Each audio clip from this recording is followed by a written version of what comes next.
آج ہم بات کرنے جا رہے ہیں ارطغرل غازی کے بیٹے عثمان غازی کی، جنہوں نے سلطنت عثمانیہ کی بنیاد رکھی۔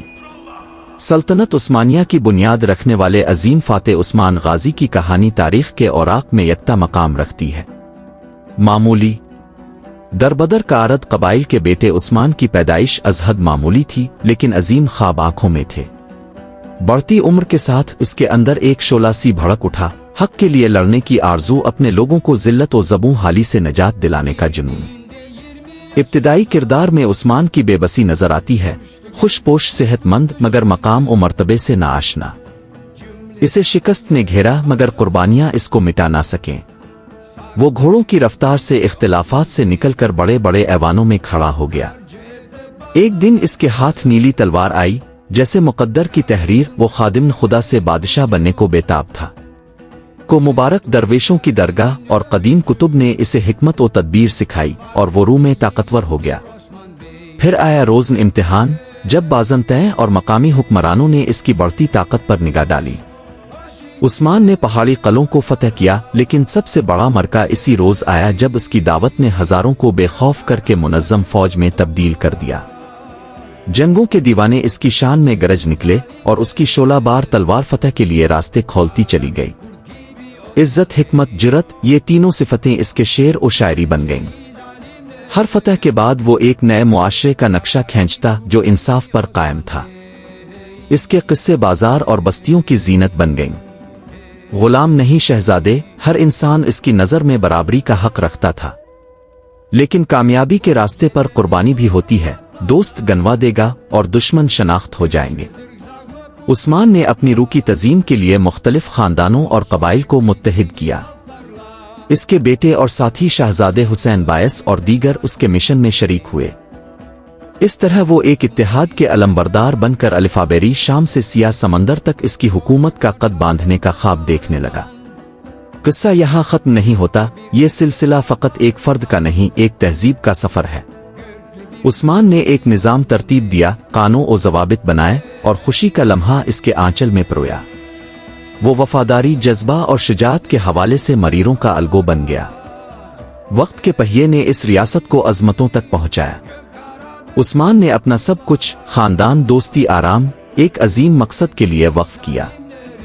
اس کے بعد آنے والی نسلوں نے اس کی فتوحات اور انصاف کو وراثت میں پایا، اور عثمان غازی کا نام تاریخ میں امر ہو گیا۔ عثمان غازی جب جوانی کی دہلیز پر پہنچا تو اس کے اندر ایک علم، حکمت اور قیادت کا جذبہ پروان چڑھ چکا تھا۔ اس نے اپنی ابتدائی زندگی کے تجربات کو بنیاد بنا کر قبائلی زندگی میں شامل چیلنجوں سے نبردآزما ہونا شروع کیا۔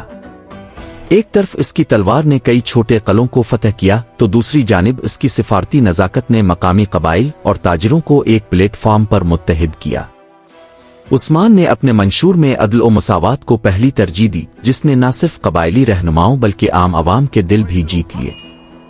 اسے معلوم تھا کہ فتح صرف عسکری طاقت سے نہیں ملتی، بلکہ حکمت، انصاف اور اتحاد سے بھی دل جیتے جاتے ہیں۔ اسی وجہ سے اس نے شیخ زاہد کی طرح اخلاقی آئیڈیاز کو ریاست کے بنیادی ستون بنایا۔ عدل وہ شمع تھی جو ہر قبیلے کے اندھیرے کو روشنی میں تبدیل کر سکتی تھی۔ اس عزم نے پہلی بڑی لاجسٹیکل جنگ میں کام دیا، جب عثمان نے بازنطین قلعوں کے خلاف ایک منظم آپریشن کی قیادت کی۔ اپنی بڑھتی ہوئی فوج اور مضبوط اتحاد کے ساتھ اس نے دفاعی پوزیشن محکم کی اور حیران کن حکمت عملی سے دشمن کو پسپا کیا۔ فتح کے بعد جب وہ علاقے میں داخل ہوا تو اس نے حکومتی ڈھانچے کا پہلا نقشہ بنایا، زمین کے برابر حقوق، انصاف کا نظام، یتیموں کا تحفظ اور خواتین کے لیے مواقع فراہم کیے گئے۔ اسی دور میں اس کی ٹیم نے مؤثر ٹیکس اور عدالتی نظام مرتب کیا، جس سے مقامی قبائل کو ریاست سے امید جگ گئی۔ عثمان کی یہ ایک اقدام ہی اس کے اقتدار کی بنیاد تھی، فتح کے بعد انصاف اور قوم کی فلاح کو مقدم رکھنا۔ یوں ایک محض رہنما سے بڑھ کر وہ ایک ریاست کے معمار بن گیا، اور اس داستان کا یہ مرحلہ اس بلند انقلاب کا پیش خیمہ تھا جو بعد میں راستن عثمانیہ کے عروج کی شکل اختیار کرتا۔ عثمان غازی کی فتوحات کا دائرہ جوں جوں وسیع ہوتا گیا، اس کی شخصیت ایک عام سردار سے بڑھ کر ایک روحانی پیشوا اور عملی حکمران کے طور پر ابھرنے لگی۔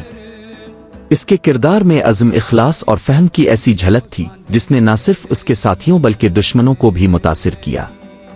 ہر فتح کے بعد وہ مال غنیمت کے بٹوارے میں سب سے پہلے غریبوں، یتیموں اور بیواؤں کا حصہ نکالتا اور باقی دولت کو فوج اور ریاست کی ترقی کے لیے مختص کرتا۔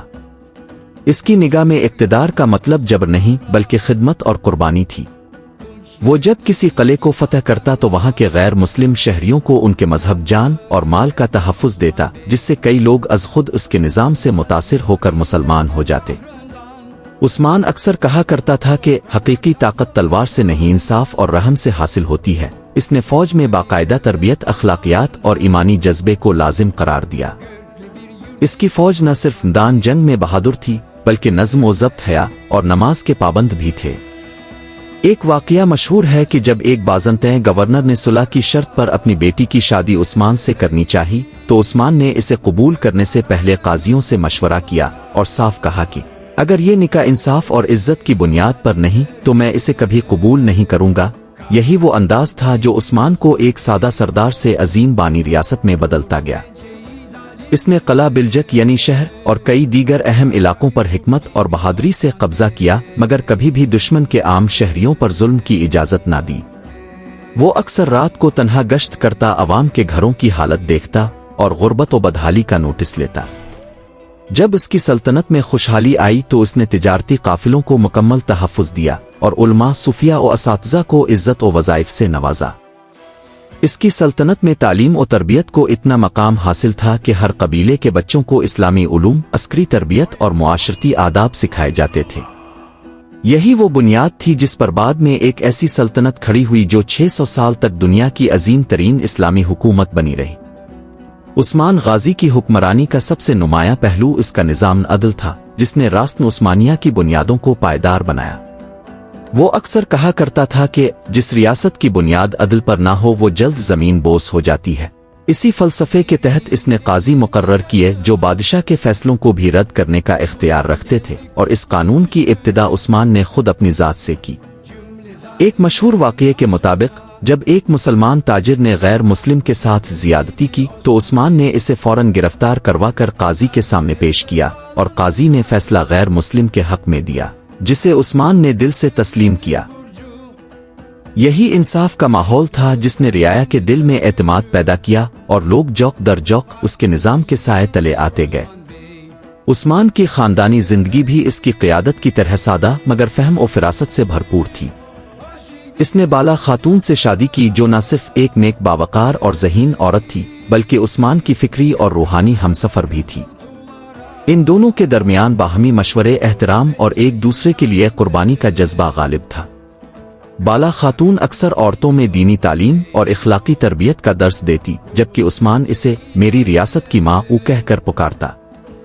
ان کے بیٹے اور جانشین اورحان غازی نے بعد میں ریاست کو مزید وسعت دی، مگر ان کی تربیت میں عثمان کی سادگی، دور اندیشی اور روحانی بصیرت رچی بسی تھی۔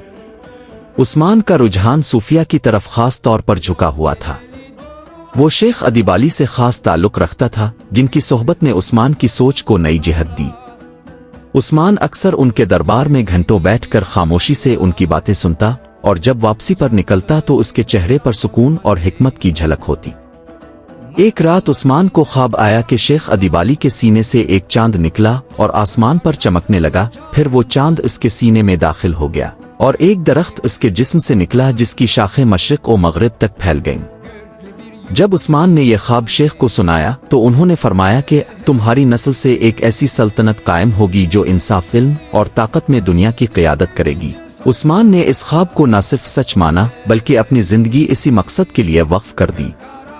اس کی قیادت، محبت، قربانی اور عدل نے اسے عام انسانوں سے بلند کر کے تاریخ کے ان رہنماؤں میں شامل کر دیا جنہوں نے دنیا کو تبدیل کر دیا۔ عثمان غازی کی عسکری بصیرت کا نقطۂ عروج قلعہ بورسا کی فتح تھا، جو بازنطین سلطنت کے اہم ترین دفاعی مراکز میں سے ایک تھا۔ یہ قلعہ نہ صرف عسکری اہمیت رکھتا تھا بلکہ اقتصادی اور تجارتی حوالے سے بھی خطے کی شارک سمجھا جاتا تھا۔